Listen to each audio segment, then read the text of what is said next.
he looked at all the sentient beings suffering, and he said to his guru, Amitabha, Buddha Amitabha, he said, until all the sentient beings are enlightened to the Buddhahood, I choose not to be enlightened.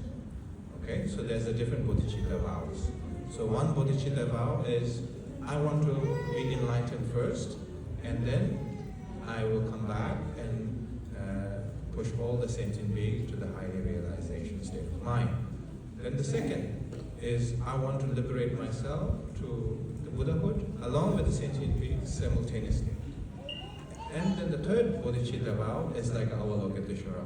All the sentient beings to be liberated, then only I choose to be enlightened. So this is a bodhicitta vow. Doesn't matter which one you choose. Okay?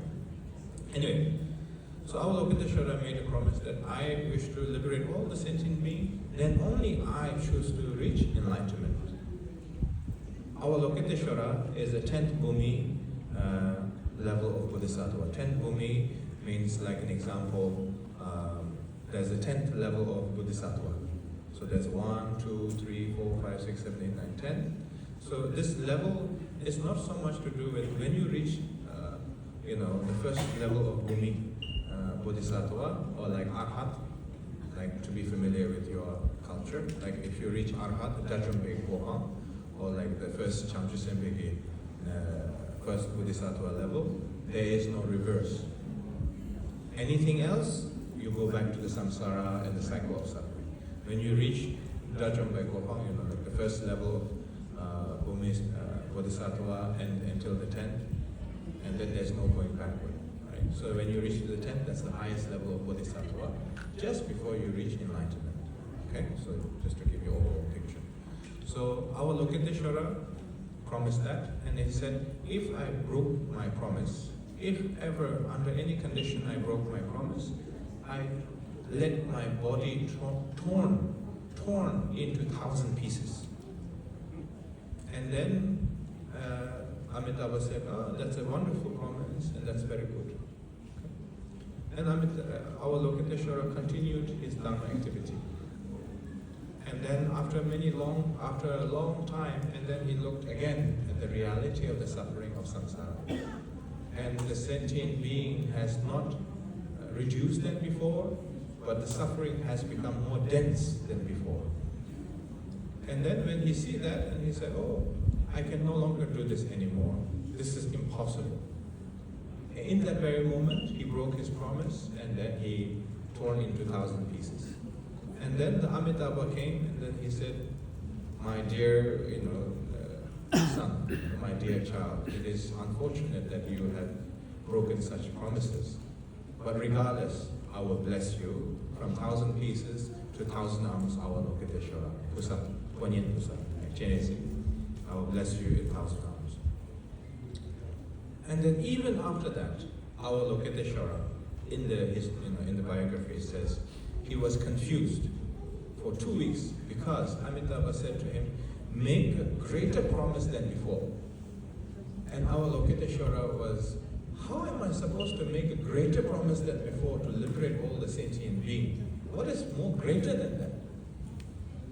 Then Avalokiteshvara was just sitting in the meditation and thinking about what is next, how can I do better and bigger than before? And then he looked at the sentient beings suffering again, and then he sees sentient beings are suffering with a famine, emotional suffering, and lack of fortune. And not just that, even those who practice well, they suffer in intermediate state. Intermediate state, we call it bardo. In Rinpochoe, it is called bardo. So even they are good meditators, they still suffer in the bardo state as well.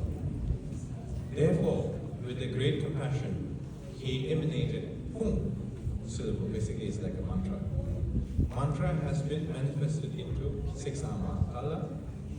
The meaning of the 6 Mahakala is liberator of the 6 realms. Right? So we have God's realm, demigod's realm, human, hunger god's realm, animal realm, and then cold realm, hell realm. Right? So 6 arms, it means liberator of 6 realms. three eyes of the the dark blue six Mahakala or white. Three eyes means seeing the past, present, future at once. Fangs in his face represents being able to overcome the four demons, like our emotional demons. Okay, and then the knife curve, like he's holding a tibu. Tibu is a knife curve with a vajra on the top, a little bit of an axe shape at the bottom. That knife curve, it symbolizes being able to cut through all the negativity. Kapala, is the skeleton head filled with nectar, represents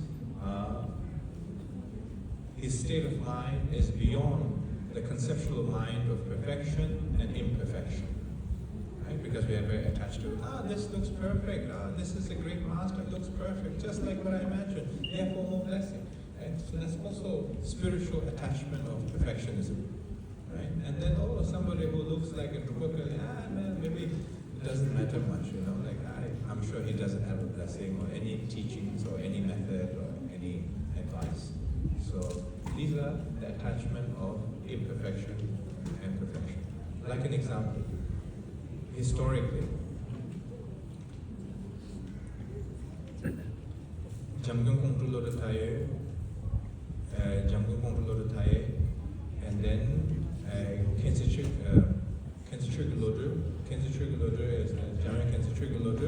is the first incarnation of Dzongsa Khenze. We all know Dzongsa Khenze very well. So the first incarnation of Dzongsa Khenze is Jamyang Khenze Lodu. And then the second master is Jamgung Kongtulo Taye. And then the third is one of the Teten. I forgot the name. There's a three master. So in their time, Vajrayana Buddhism was kind of going in decline, all the transmission and teachings. So they went and received all the teaching as much as possible, to the point that some transmission and teachings were almost hard to find from anyone. They had to educate a farmer, the farmer who received the transmission, but doesn't know how to read. So they had to go to the farmer and say, we will teach you how to read, but please give me the transmission. Like that. So that's how much they dedicate. Like an example, all of that is their hard work. What they did is all the teachings from great master they combined together in one package that takes months and months to give. What we're doing here is just one particular example.